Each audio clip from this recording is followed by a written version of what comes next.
Olá, boa noite. Desmatamento na Mata Atlântica cai mais de 40% nos 5 primeiros meses do ano. Fiscalização é a grande aliada da floresta. Produtos mais baratos nas prateleiras e compras em alta. Consumo dos lares brasileiros cresceu no primeiro semestre do ano. E você vai ver também.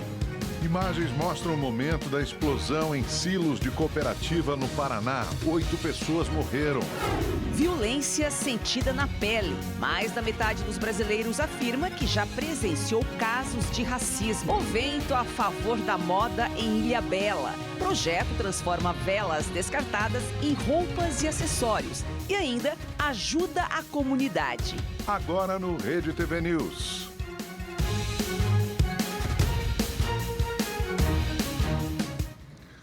Subiu para 8 o número de mortos após a explosão de um silo de secagem de grãos em Palotina, no Paraná.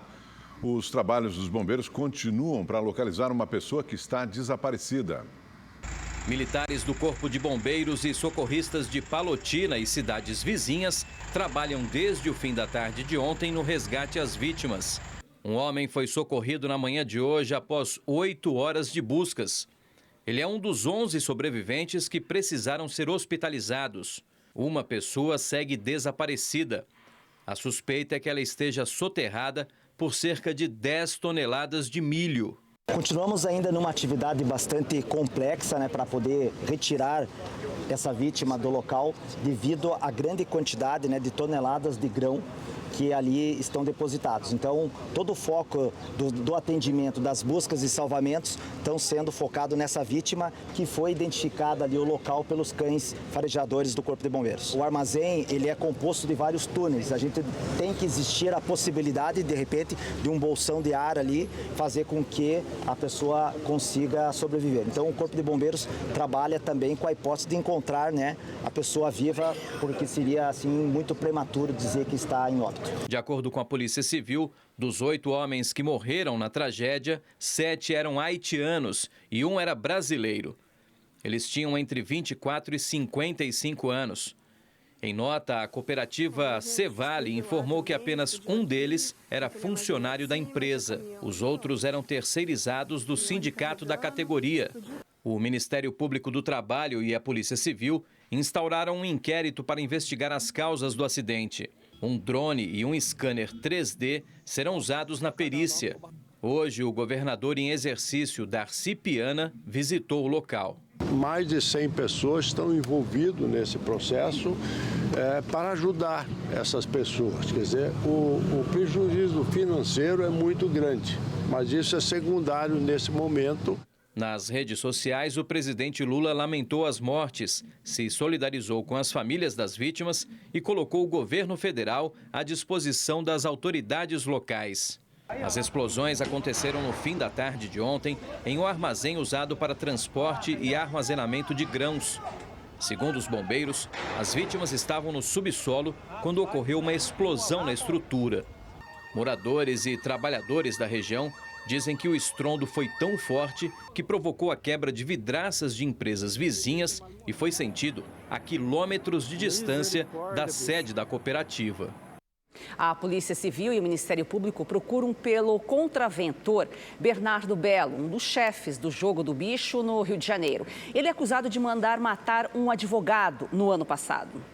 Na manhã de hoje foram presos Marcelo Magalhães, Wallace Mendes e Alan Diego. Segundo a polícia, eles fazem parte da organização criminosa responsável pela morte do advogado Carlos Daniel, vítima de um ataque em maio do ano passado em Niterói, na região metropolitana do Rio. Outro alvo da ação, o contraventor Bernardo Belo, apontado como chefe da organização, ainda é procurado. A operação realizada hoje é uma sequência. A primeira fase aconteceu cerca de um mês após o crime. Na época, os executores do homicídio foram presos. De acordo com o Ministério Público do Rio, Bernardo e Alan foram os mandantes do assassinato. Segundo as investigações, eles não gostaram gostaram da mediação que o advogado tentou fazer em um conflito envolvendo uma empresa do ramo alimentício ligada à quadrilha, que era usada para a lavagem de dinheiro do jogo do bicho. Os demais denunciados ajudaram a planejar o atentado. Essa logística, né, que nos surpreendeu, que foi justamente através da colocação de um aparelho de GPS no veículo da vítima, que foi monitorada durante 8 dias e acabou sendo executada.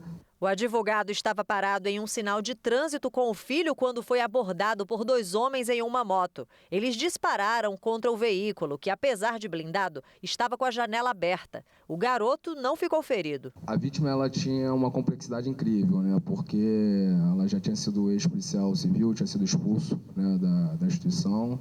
Ele é preso, faz direito, né, começa a cursar, né, direito dentro da prisão, se torna advogado e ele não larga ali, né, o submundo do crime. Na ação, 13 mandados de busca e apreensão em diversos endereços da capital foram cumpridos. Um deles na luxuosa casa de Bernardo Belo, na Barra da Tijuca. Os agentes apreenderam armas, computadores, celulares e um uniforme da Polícia Militar. A Polícia Civil de Pernambuco prendeu hoje Landelino Rodrigues da Costa Filho, de 34 anos, que estava foragido. Ele era funcionário do padre Ayrton Freire, que também está preso e é investigado em 5 inquéritos que apuram crimes sexuais. Landelino era responsável por filmar as atividades realizadas pelo religioso e, para a polícia, tem participação direta nos estupros. Os atos teriam sido praticados na Fundação Terra, entidade comandada pelo padre no sertão do estado. O Ministério Público de Pernambuco ofereceu denúncia à Justiça contra o padre sobre os 2 inquéritos concluídos pela polícia. A Justiça de São Paulo deu início hoje ao julgamento de Tiago Brenan no caso em que o empresário é réu por agressão contra a modelo Helena Gomes. O repórter David Diogo está na sede do Fórum Criminal e tem as informações ao vivo. Boa noite, David. Boa noite, Joyce, Augusto e a todos que nos acompanham. Pois é, Joyce, essa é a primeira audiência do caso que envolve aí a agressão contra a modelo Helena Gomes em uma academia aqui em São Paulo. Nesse processo, Brenan também responde pelo crime de corrupção de menores, por ter incentivado o próprio filho a ofender a vítima. As cenas, elas foram registradas pelo sistema de monitoramento de câmeras. Os advogados de Tiago Brenan até tentaram ali cancelar a audiência, mas a Justiça manteve o julgamento hoje, na qual foram ouvidas aí 2 testemunhas de acusação e a mulher agredida. A audiência ela deve continuar no dia 1º de setembro. Brenan também está sendo julgado em Porto Feliz, no interior de São Paulo, em ações por sequestro e cárcere privado. Ao todo, ele é réu em 9 processos e já tem a 6ª prisão decretada. O empresário ele continua preso ali no centro de detenção provisória em Pinheiros, na capital paulista. Augusto. E a rebelião no presídio em Rio Branco, no Acre, só terminou na manhã de hoje, depois de 24 horas de motim. O governo estadual confirmou que 5 pessoas morreram.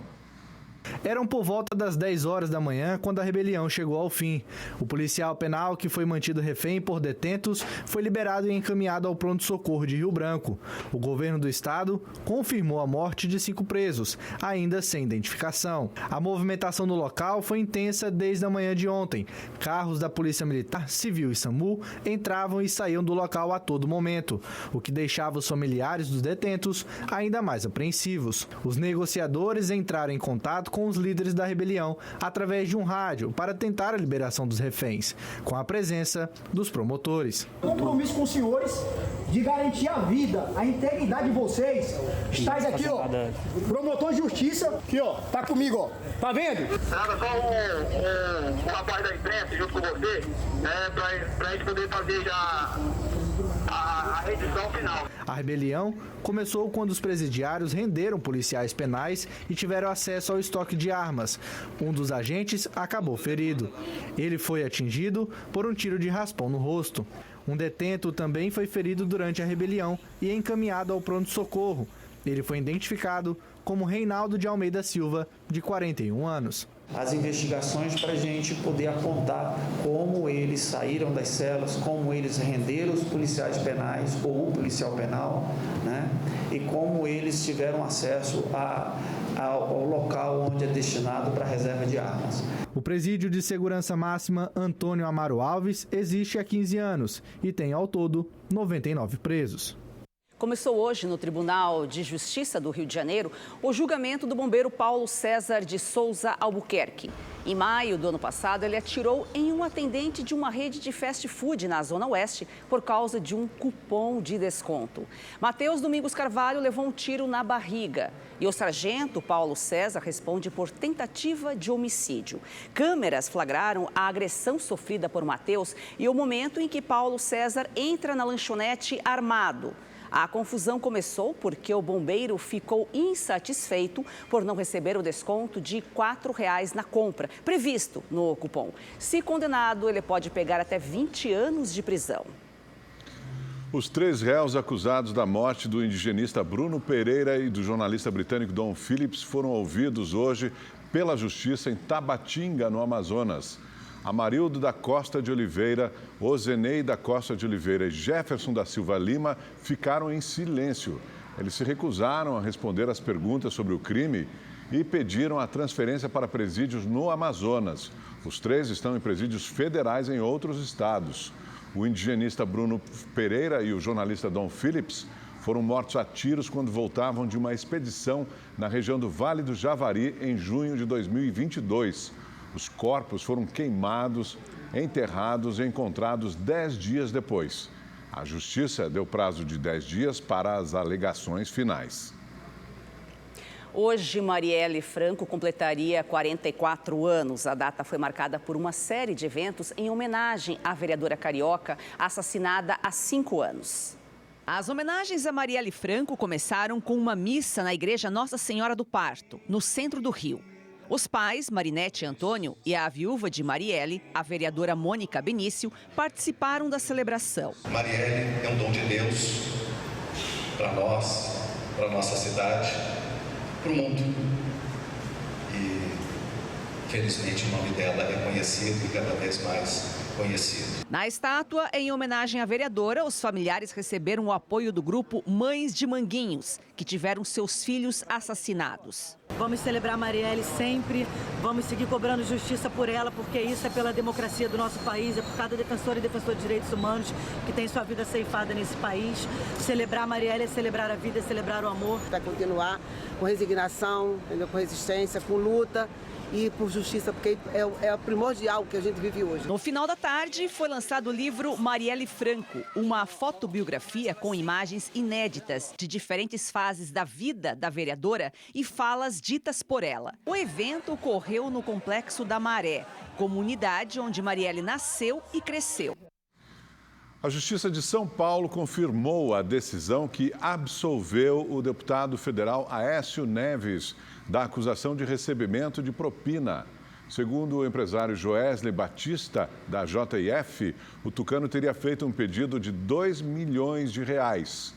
Na primeira decisão, o juiz responsável acolheu a alegação de que a conversa com Joesley sobre o valor teria sido sobre a proposta de venda de um apartamento da família do político no Rio de Janeiro. E a Justiça entendeu que a negociação foi regular. A defesa do deputado disse que a decisão é uma vitória e que Aécio Neves foi vítima de uma farsa. O texto diz ainda que é preciso reconhecer que o STF se precipitou quando impôs o afastamento do parlamentar, que naquele momento era senador. Na época, a decisão do Supremo foi revista pelo Senado.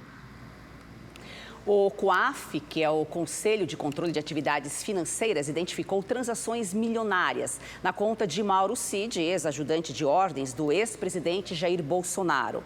De acordo com o órgão, as movimentações são incompatíveis com a renda dele. O repórter Igor Damasceno está ao vivo em Brasília e tem mais informações. Boa noite, Igor. Oi, Joyce. Boa noite a você, também ao Augusto. Boa noite a todos. De acordo com o documento do COAF, Mauro Cid movimentou de forma suspeita pelo menos R$3.200.000, sendo R$1.800.000 em créditos e R$1.400.000 em débitos. Essas movimentações, ainda de acordo com o documento, foram feitas entre junho do ano passado e janeiro deste ano.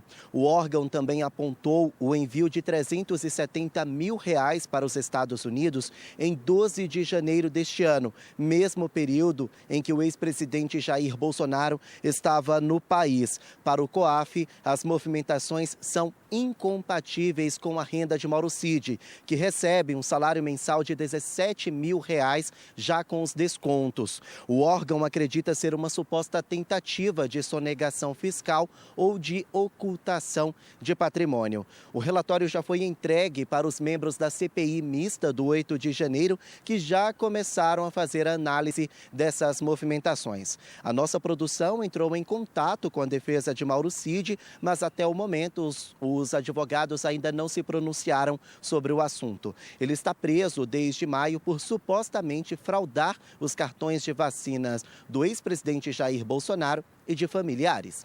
Voltamos ao estúdio. Obrigado, Igor. E a ministra do Planejamento, Simone Tebet, disse hoje que vai acatar qualquer indicação que venha do Palácio do Planalto para cargos dentro do seu ministério. A afirmação acontece depois que a ministra foi surpreendida com o anúncio do economista ligado ao PT, Márcio Postman, para a presidência do IBGE, o Instituto Brasileiro de Geografia e Estatística. Postman foi anunciado como novo presidente do IBGE pelo ministro da Secretaria de Comunicação, Paulo Pimenta. O Instituto Brasileiro de Geografia e Estatística está ligado ao Ministério do Planejamento e Orçamento de Simone Tebet. Ela disse que a troca no IBGE já estava sendo discutida em reuniões, mas que o nome de Postman ainda não tinha sido citado. Tebet também falou que já sabia que o nome a ser definido seria uma escolha pessoal do presidente Lula. Não, foi um desencontro de informação do ministro das Comunicações de ter achado que o nome já estava pronto para ser anunciado, quando eu teria, e como terei, uma conversa com o presidente Lula semana que vem. A ministra afirmou que pretende se reunir com o economista quando houver espaço na agenda, mas adiantou que a indicação será aceita. O nome será oficializado no momento certo, depois da conversa que teremos na semana que vem com o presidente Lula. Acataremos qualquer nome que venha. O nome já está posto? Já está posto. Será esse? Confirmei com a Casa Civil, confirmei com o ministro Padilha se era o nome do qual eles estavam se mencionando. Eles confirmaram que sim, e eu agora, o próximo passo é a semana que vem marcar uma reunião, quando a agenda permitir, com o economista, professor da Unicamp, Márcio Postman, que agora eu sei o nome dele, e que terei o maior prazer de atender, portanto, o pedido do presidente Lula. A Caixa Econômica Federal começou a distribuir hoje quase 13 bilhões de reais de lucro do FGTS. Mais de 130 milhões de trabalhadores serão beneficiados. Segundo a Caixa Econômica Federal, o valor recebido será proporcional ao saldo existente até dezembro de 2022. Os trabalhadores poderão consultar o crédito no extrato da conta do FGTS por meio do aplicativo do fundo, disponível nas lojas de aplicativos. O dinheiro não poderá ser sacado separadamente e, para ter acesso, será preciso seguir as regras normais para o saque do fundo de garantia, como ter sido demitido sem justa causa ou para utilizar na compra de um imóvel. O total distribuído pela Caixa, 12,7 bilhões de reais, equivale a 99% do lucro obtido pelo fundo no ano passado. Segundo o Ministério do Trabalho, o Brasil gerou 157 mil empregos com carteira assinada em junho deste ano. Destaque para os setores de serviços, agropecuária e construção. O resultado representa uma queda de 45% em relação a junho do ano passado, quando foram criados quase 285 mil empregos formais. O consumo nos lares brasileiros cresceu 2,47% no primeiro semestre de 2023. Os dados são da Associação Brasileira de Supermercados. Em frente à prateleira do supermercado, o seu Edmar pensa, mas não é porque ele está em dúvida sobre o que precisa comprar. Na verdade, o que ele quer mesmo é comprar o produto mais barato. Tem que procurar oferta, né? Porque os preços não estão muito bons ainda, né? Tem que procurar oferta. ultimamente só tem comprado o que está em oferta. Esse comportamento do consumidor ficou ainda mais evidente no levantamento da Associação Brasileira de Supermercados, divulgado nesta quinta-feira.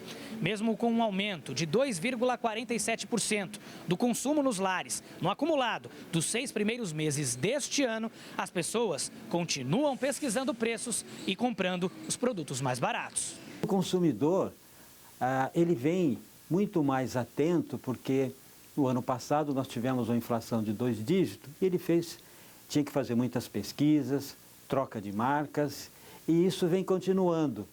A associação também monitora o preço da cesta básica de alimentos, composta por 12 produtos de consumo. Em relação ao último balanço, houve um recuo de 1,77%. Na média nacional, a cesta passou de R$ 322 em maio para R$ 316 no mês seguinte. As principais quedas vieram do óleo de soja, feijão, leite longa-vida, carne bovina, cortes do dianteiro, margarina cremosa, queijo mussarela e arroz. A Valterlane diz que, apesar da queda no preço de alguns produtos, ainda está difícil encher o carrinho. Eu acredito que possa melhorar mais ainda. Está bem complicado ainda os preços. O desmatamento no Brasil caiu nos primeiros 5 meses deste ano, segundo os dados do Sistema de Alertas de Desmatamento. Uma das explicações para a melhora do cenário no país é a fiscalização mais efetiva.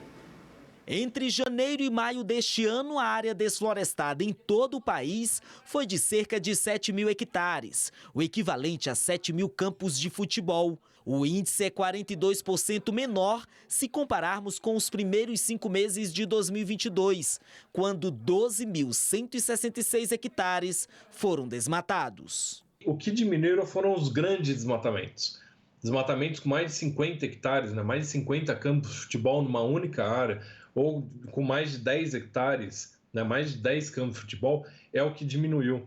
Isso a gente associa muito à sensação de impunidade. Se você acha que desmatar vai valer a pena, não vai ter nenhum tipo de punição por fazer um desmatamento ilegal, você faz desmatamentos grandes.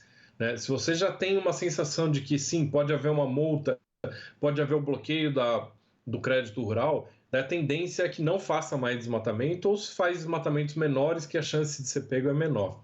Paraná, Minas Gerais, Santa Catarina e Bahia foram os estados que puxaram a queda do desmatamento. Espírito Santo, Pernambuco e Rio Grande do Sul tiveram índices considerados estáveis. A gente tem realmente uma mudança de cultura. O desmatamento hoje está concentrado nos últimos 4 anos em menos de 3% das propriedades. Isso é importante. A gente está falando de mais de 97% dos produtores são hoje parceiros da conservação. Aumentam a produção, aumentam a produtividade em bases de aprimoramento tecnológico, melhor manejo da sua área, sem novos desmatamentos. Por outro lado, Rio Grande do Norte, Sergipe, Alagoas e São Paulo foram os estados que registraram aumento no desmatamento. A cidade que aparece com maior área desmatada é São Sebastião, no litoral norte paulista. Em fevereiro, a região foi atingida pelo maior volume de chuvas já registrados no país em 24 horas. O temporal causou deslizamentos de terra. 64 pessoas morreram. A Vila Saí, na costa sul de São Sebastião, ficou destruída. A tragédia devastou e puxou o município para o topo da lista. Esse aumento de 30 hectares no estado de São Paulo é muito em decorrência do desastre, da perda que houve, obviamente, perdas de vidas humanas, é um desastre realmente muito grave, foi um desastre muito grave, e que também ocorreu perda de vegetação natural de 70 hectares. Uma pesquisa avaliou quais são as percepções da população sobre o racismo no país. O levantamento mostrou que mais da metade dos brasileiros já testemunhou o crime acontecer. Em seus 19 anos de vida, a Ana Paula descobriu na pele o que é conviver diariamente com atitudes racistas. Eu já sofri muito bullying na escola, na rua, com as pessoas. Já falaram muito do meu cabelo, da minha pele. A percepção da Ana Paula é confirmada pelos dados da pesquisa encomendada pelo Instituto de Referência Negra Peregum e pelo Sistema de Educação por uma Transformação Antirracista. 81% dos brasileiros, eles reconhecem que existe racismo no Brasil e que o Brasil é um país racista. 47% vai sinalizar que reconhecem o racismo como o principal fator gerador de desigualdades no Brasil. Não é o que eu vivo, mas no dia a dia do trabalho, né? Então, assim, empresas que eu já passei, né? Eu vivenciava, às vezes, um comportamento diferente, simplesmente pela raça da pessoa. Para os pesquisadores, existe um ponto que merece atenção. Ao mesmo tempo que os brasileiros afirmam conviver com o racismo, apenas 11% deles reconhecem cometer atitudes racistas. O brasileiro hoje ele não é capaz de localizar o racismo na sua prática cotidiana. E ele não consegue relacionar o racismo com violências mais estruturais e sistêmicas. O Brasil ele é um país racista, eu acho que ele está estruturado como um país racista. Então, claro que isso se estende à população, mas é umas nuances muito delicadas, pessoas que não sabem que estão sendo racistas, acontece com você. Às vezes umas coisas sutis que com o tempo você começa a perceber, você fala tipo, poxa, isso aí foi muito racismo e coisa que antigamente você não percebia. O Brasil tem mais de 1.300.000 quilombolas. Os dados são do Censo 2022, que investigou pela primeira vez essa população. O quilombo Arturos fica em Contagem, região metropolitana de Belo Horizonte. Aqui moram 180 famílias. Pela primeira vez, elas puderam se declarar quilombolas no censo do IBGE, que são os moradores de comunidades formadas por descendentes de pessoas escravizadas. A origem da comunidade, quem deu foi Arthur Camilo Silvério e Carmelinda Maria da Silva. O Camilo foi filho de Camilo Silvério, que veio trazido da África, da região da Angola. 0,65% da população brasileira se identificou como quilombola nas entrevistas, o equivalente a mais de 1 milhão de pessoas. Nós contamos mais quilombola do que nós temos nos registros administrativos disponíveis. Eu estou falando do CAD único, eu estou falando de quilombolas vacinados. Dos 5.568 municípios, 1.696 têm quilombolas, quase 70% no Nordeste, sendo metade entre a Bahia e o Maranhão. A Amazônia Legal concentra quase 1/3 desses povos. No Acre e em Roraima não há qualquer indício de população quilombola. Especialistas do IBGE avaliam que a distribuição geográfica dos quilombos tem vínculo com todo o processo de colonização e escravização. E a concentração em determinadas regiões também tem a ver com a resistência a essa exploração histórica. O censo identificou que apenas 12,6% dessa população vive em áreas oficialmente reconhecidas e só 4,3% em territórios já titulados no processo de regularização fundiária. O quilombo mineiro Arturos aguarda há 18 anos o título da terra. Minas, mesmo sendo o terceiro maior estado com o número de comunidades quilombolas, nós não temos nenhuma comunidade titulada integralmente. Essas comunidades, que nasceram como espaços de liberdade e resistência, consideram uma reparação histórica a inclusão no censo. Essa estatística, ela tira da invisibilidade as comunidades quilombolas, milhares de famílias brasileiras, né? Esperamos agora, a partir desses números, que possa ser criado políticas públicas específicas. A gente consegue olhar para o futuro com mais garantia de direito, com mais certeza de que a gente vai conseguir dar continuidade a essa história que a gente preserva há 135 anos.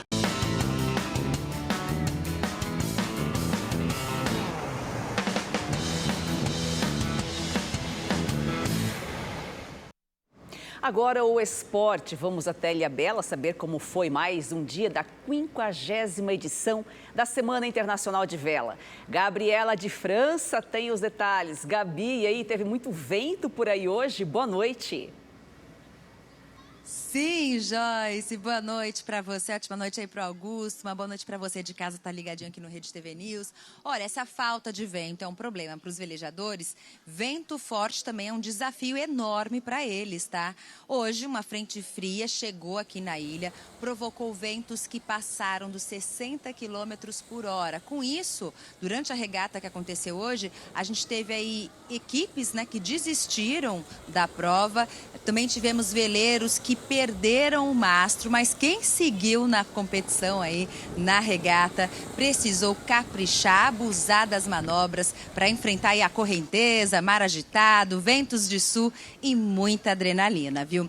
E olha, além das competições aqui na Semana Internacional de Vela de Ilhabela, ocorrem várias ações que promovem aí a questão da preservação ambiental e também ações sociais. Você vai conhecer agora um projeto muito legal que nasceu aqui na ilha e que transforma as velas dos veleiros que seriam descartadas, né, em roupas e ainda consegue gerar empregos para as costureiras aqui da cidade.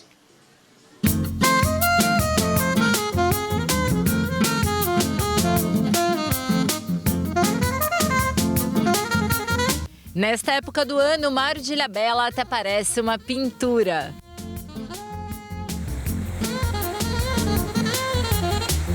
Os veleiros que participam da Semana Internacional de Vela de Ilhabela juntos enchem os olhos de qualquer pessoa.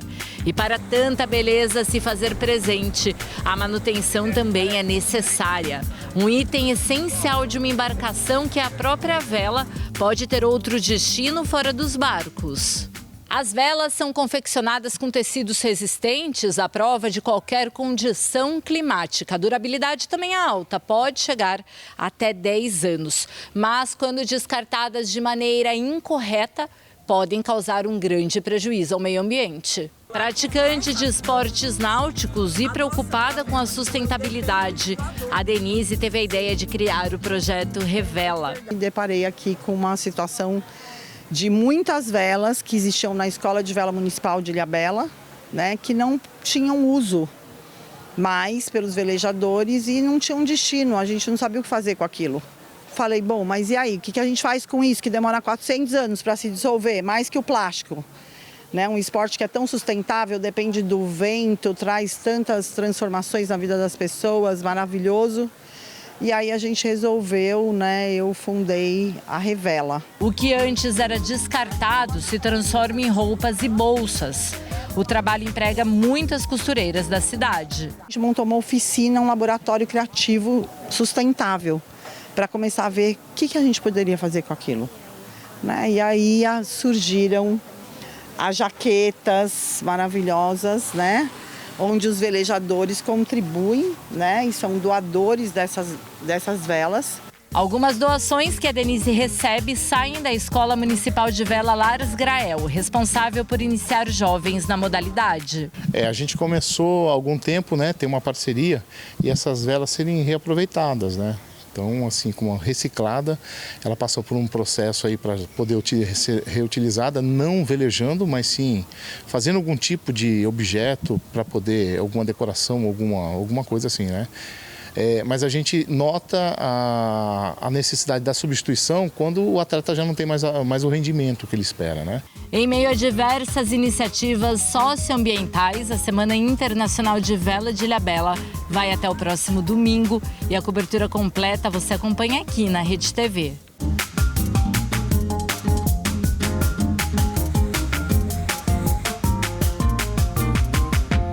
No programa É Notícia, que vai ao ar hoje às 11h45 da noite, o jornalista Kennedy Alencar entrevista o pesquisador e professor da Universidade de Oklahoma, nos Estados Unidos, Fábio de Sá e Silva. Na entrevista, o professor analisa o legado da Operação Lava Jato. Para mim, o legado que a Lava Jato deixa nesse campo é fundamentalmente negativo. A Lava Jato piorou o ambiente político brasileiro, inclusive com relação à corrupção que ela visava combater. O que a Lava Jato deixou em termos de práticas políticas, a partir do seu ataque ao presidencialismo de coalizão, demonizando, por exemplo, né, que presidentes dessem espaço para outros partidos no gabinete, ou que utilizassem emendas parlamentares, né, para poder formar uma base política, tratou isso tudo como corrupção, né? Isso levou, na verdade, ao orçamento secreto, né, e a um poder maior nas mãos do Centrão no Congresso Nacional, sem falar que a eleição de Bolsonaro também contribuiu para desestruturar todo o sistema de combate à corrupção. A Lava Jato ajudou o Bolsonaro a ser eleito? ajudou o Bolsonaro a ser eleito e Bolsonaro depois investiu contra toda a infraestrutura de combate à corrupção que o Brasil tinha demorado 25 anos para construir.